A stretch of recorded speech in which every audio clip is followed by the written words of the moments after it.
What was it that inspired progression theory?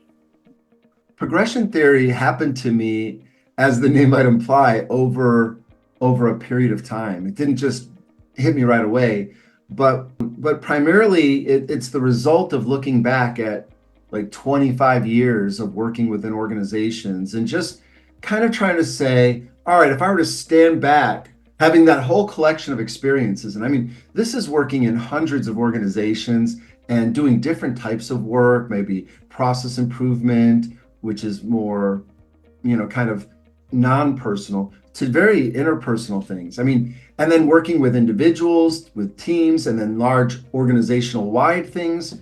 So I've sampled a wide array of aspects of organizational life in a wide array of organizations. It's just kind of a unique perspective. There's not a lot of people that get to work in so many different organizations, and fewer still that get to work in them specifically on organizational type issues.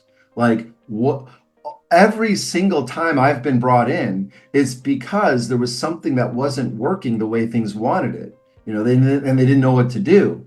And so that's what I practiced and built a vocabulary, techniques and understandings along the way. Now, what I hadn't done that often is just take a step back and go, now that I've done all those things, what are the bottom line issues there? What are the red line kind of items? And or what are the core understandings to take away from all that?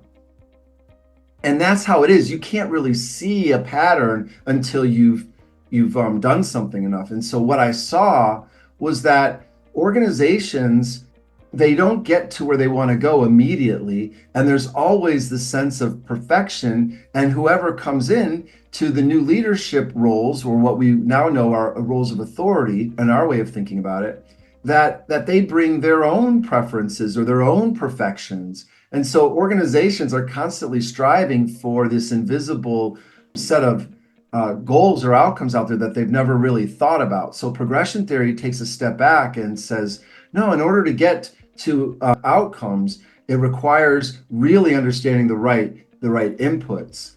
And so how do we isolate those? Because everybody has their theory for what it should be. I mean, nobody's trying to make the wrong decisions or allocate resources in the wrong way. Nobody's trying to do it intentionally. It's just, is there a system for really understanding what are those right focus areas? Where can we place our resources in order to best realize the outcomes? And so over time, I began to find the pieces that we now know as progression theory. And I want to get into what those pieces are. I want to start labeling them, but that's a much longer conversation. I think the real heart of progression theory, though, is the understanding that leadership is about galvanizing a group of people to really aim their collective resources toward a unified set of outcomes. And what many organizations are instead are a group of local interests all pulling in different directions. Maybe local departments just trying to do what's best for their department, or local divisions trying to do what's best for their division.